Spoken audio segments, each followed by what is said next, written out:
الحمدللہ والصلاة والسلام علی رسول اللہ وعلی آلہ وصحبہ ومن والاہ، اما بعد۔ 13ویں پارے میں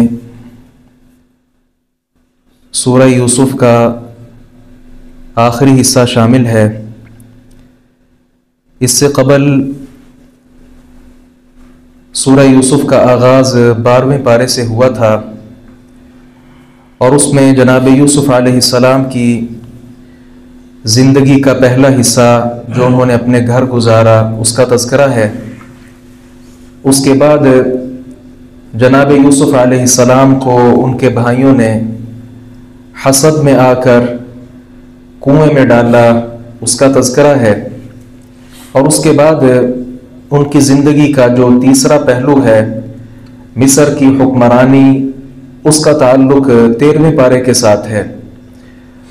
اور پچھلے پارے میں اس بات کا تذکرہ تھا کہ امرأۃ العزیز نے جو چلن اور جو معاملہ کیا تھا جناب یوسف علیہ السلام کے ساتھ، بالآخر اس نے اس سے معذرت کر لی تھی اور اپنے جرم کا اعتراف بھی کر لیا تھا۔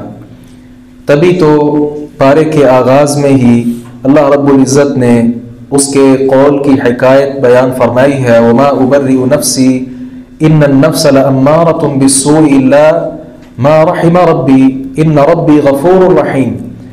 تو اس میں اس بات کا تذکرہ ہے کہ اس نے اپنے نفس کو قصوروار ٹھہرایا ہے، اور یہ بات مفسرین نے لکھی ہے کہ انسان کے 3 طرح کے نفوس ہوتے ہیں۔ ایک نفس امارہ ہوتا ہے، ایک نفس لوامہ ہے، اور ایک نفس مطمئنہ ہے۔ ایسے ہی ہر انسان کو اپنے دل کی بات نہیں مان لینی چاہیے، جو من میں آیا مان لیا۔ من میں ہر چیز اچھی نہیں آتی، بسا اوقات یہ انسان کا من ہی اسے برائی پر آمادہ کر رہا ہوتا ہے، اور بسا اوقات انسان کا من اس کے کیے ہوئے پر اس کو نادم اور شرمسار کرنے پر مجبور کر رہا ہوتا ہے۔ ہاں، کبھی ایسا بھی ہوتا ہے کہ انسان کے دل میں اللہ رب العزت ہدایت کو واضح کر دیتا ہے، اور وہ انسان نیکی کی طرف راغب ہوتا ہے، نیکی کی طرف لپکتا ہے۔ بہرحال کسی بھی صورت میں انسان کو راہ راست سے جدا نہیں ہونا چاہیے، الگ نہیں ہونا چاہیے۔ اس کے ساتھ ہی یوسف علیہ السلام شاہ مصر بن جاتے ہیں۔ یہ کس طرح بنتے ہیں اس کی ساری تفاصیل نہیں آئی، یہ جزوی سی بات بھی ہم سمجھ لیں۔ اگرچہ قرآن پاک میں یوسف علیہ السلام کے قصے کو احسن القصص قرار دیا گیا، سب سے اچھا قصہ بیان کیا گیا، لیکن قرآن نصیحت کی کتاب ہے، یہ قصہ گوئی کی کتاب نہیں ہے۔ اگر یہ قصہ گوئی کی کتاب ہوتی تو اس میں ہر قصہ پوری تفصیل کے ساتھ موجود ہوتا، جبکہ ہم دیکھتے ہیں ایسا نہیں ہے۔ اللہ رب العزت نے ان مقامات کو ہائی لائٹ کیا، ان مقامات کا تذکرہ کیا جس میں صحابہ کرام اور اس دور کے جو کفار تھے اور قیامت تک آنے والے جتنے لوگ ہیں، ان کو جن آیات اور جن مقامات سے نصیحت مل سکتی تھی، اللہ رب العزت نے ان مقامات کو یہاں پر بیان کیا ہے۔ تو سمجھ ہی آتی ہے کہ چونکہ عزیز مصر نے جناب یوسف علیہ السلام کو اپنا منہ بولا بیٹا بنا لیا تھا، اور بالآخر ان کی امانت اور دیانت داری اور صدق و صفا اور دیگر شاندار اور عمدہ خصال کو مد نظر رکھتے ہوئے اس کو شاہ مصر بنا دیا گیا۔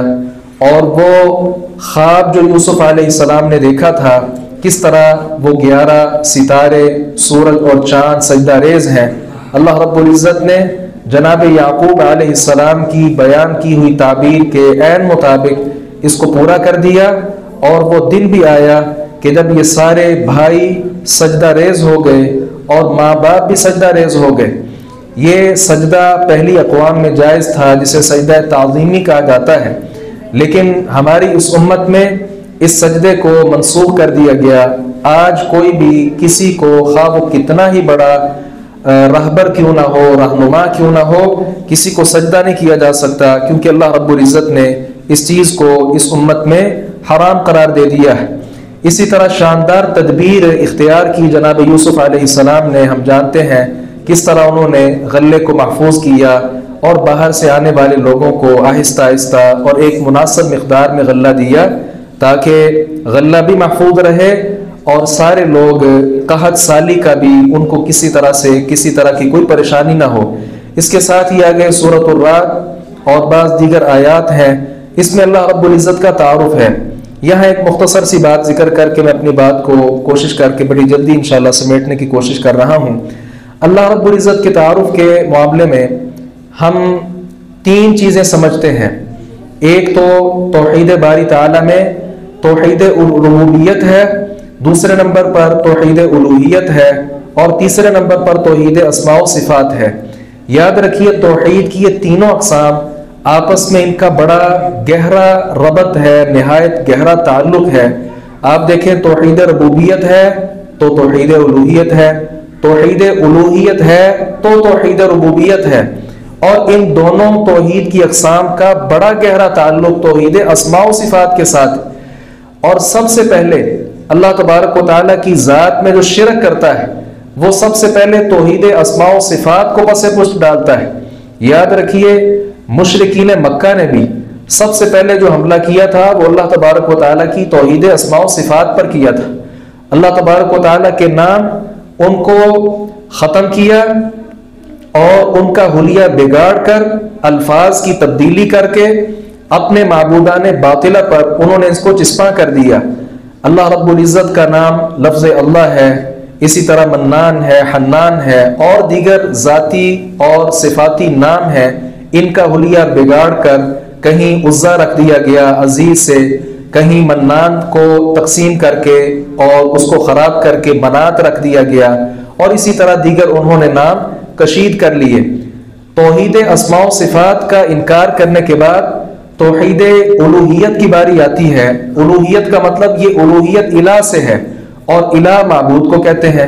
اللہ رب العزت کو معبود ماننا، جب توحید اسماء و صفات کو ختم کر دیا گیا، دوسرا حملہ توحید الوہیت پر ہوتا ہے، اور اس کے بعد توحید ربوبیت پر حملہ کوئی کرتا ہے، کیونکہ مشرکین مکہ بھی یہ سمجھتے تھے کہ ہمیں پیدا اللہ تبارک و تعالیٰ نے کیا ہے۔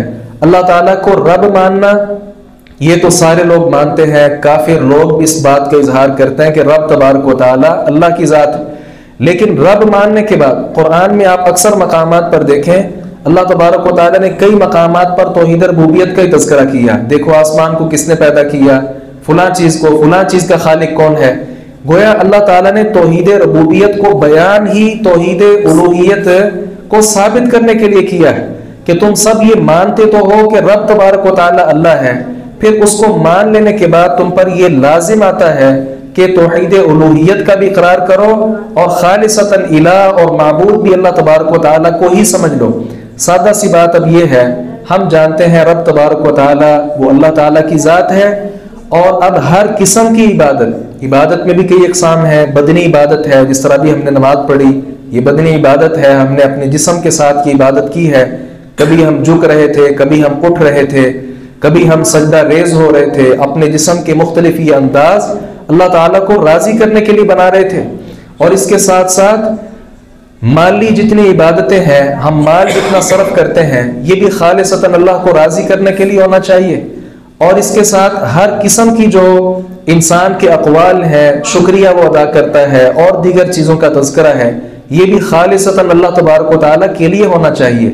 آج کے مشرک اللہ کو جانتے ہیں، مانتے بھی ہیں، لیکن مسئلہ یہ ہے کہ اللہ تبارک و تعالیٰ کو خالص نہیں مانتے، جبکہ قرآن پاک میں اس بات کا حکم ہے وَمَا أُمِرُوا إِلَّا لِيَعْبُدُوا اللَّهَ مُخْلِصِينَ لَهُ الدِّينَ۔ اخلاص چاہیے اللہ رب العزت کو، یہ اخلاص نہ ہو پھر کوئی عمل بھی اللہ رب العزت کے ہاں قابل قبول نہیں ہوتا۔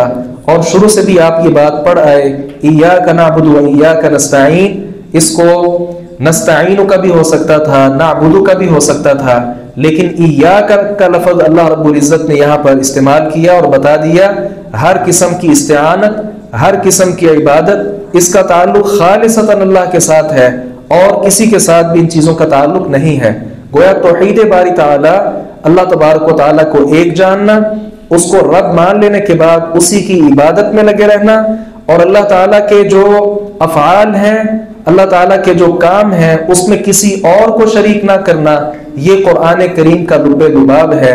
اور ہر پارے میں اللہ رب العزت نے اس بات کو بڑی تفصیل کے ساتھ بیان کیا ہے۔ ہم پر یہ بات عائد ہوتی ہے کہ ہم اس چیز کو سمجھیں، اللہ تبارک و تعالیٰ کے تعارف کو جانیں اور اس تعارف کو لوگوں تک پھیلائیں اور اس میں اپنا پورا کردار ادا کریں۔ اللہ تبارک و تعالیٰ ہی وہ ذات ہے جو حی اور قیوم ہے، ہمیشہ سے ہے اور ہمیشہ تک ہے، لہذا انسان کی بھلائی اور خیر اسی میں ہے کہ وہ اسی کو جانتا رہے، اسی کی معرفت اور پہچان حاصل کرے اور اسی کو آگے پہنچانے کی وہ پوری کوشش کرے۔ کسی انسان کو یہ زیبا نہیں دیتا کہ وہ کسی سے ملاقات کرتے وقت اپنے تذکرے کرے، اپنے خاندان کے تذکرے کرے۔ ہر مجلس میں کوشش کر کے اللہ رب العزت کا تذکرہ ہونا چاہیے، اور اللہ تعالیٰ کی طرف لوگوں کو بلانے میں ہم سب پر لازم ہے کہ ہم اپنا کردار ادا کریں۔ بس انہی باتوں میں اپنی بات کا اکتفا کرتا ہوں۔ اللہ تبارک و تعالیٰ سے دعا ہے باری تعالیٰ قرآن پاک کو سمجھنے اور اس پر عمل پیرا ہونے کی توفیق عطا فرمائے۔ وآخر دعوانا الحمد للہ رب العالمین۔